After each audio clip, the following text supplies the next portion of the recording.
جب ہمارا توکل اتنا مضبوط ہو جائے کہ جس کے آگے ہم نے ہاتھ پھیلائے ہیں وہ کبھی کوئی دعا رد نہیں کرتا، تب ہوتے ہیں معجزے۔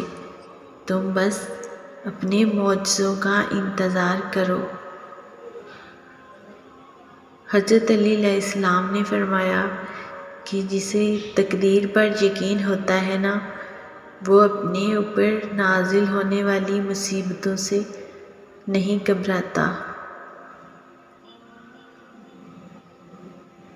حضرت ابراہیم علیہ السلام نے فرمایا، اپنے رب کی رحمت سے مایوس تو گمراہ لوگ ہی ہوا کرتے ہیں،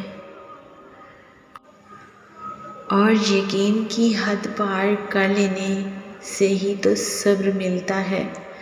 اللہ پہ پختہ توکل کر لینے سے ہی تو خدا کی محبت ملتی ہے۔ زخم بننے سے پہلے وہ مرہم کا انتظام کر کے رکھتا ہے، تو پھر رکو مت، دعا کا سلسلہ جاری رکھو۔ کن محبت ہے اس کی، اور فیکون یقین کا فلسفہ ہے۔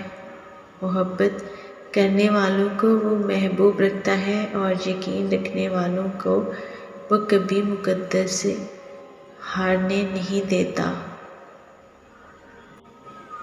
اگر وہ سب مکمل کرنے لگے تو کون سی غرض تم کو ستائے گی، کون سا دکھ تم کو تہجد تک لائے گا، کون سا کرب پھر تم کو سجدے کرنے پر مجبور کرے گا۔ تم تو بھول جاؤ گے اس کو۔ جب تم ایک ہی چیز کو بار بار مانگنے لگتے ہو اور بہت بار مانگنے پر بھی وہ چیز نہ ملے تو جانتے ہو وہ کیا ہے؟ اللہ نے تمہارے دل میں وہ چیز تمہاری آزمائش کے لیے ڈالی ہے کہ تم ٹوٹ کر اپنے رب سے جڑ جاؤ۔ اللہ تمہیں بے حد توڑ کر خود تک لاتا ہے تاکہ وہ تمہیں پہلے سے بھی زیادہ مضبوطی سے جوڑ سکے، اور عطا وہ اس وقت میں کرتا ہے جو ہمارے لیے بہترین ہوتا ہے۔ اللہ پہ یقین کرنے والوں کے لیے کچھ بھی ناممکن نہیں ہوتا، کیونکہ وہ جانتے ہیں۔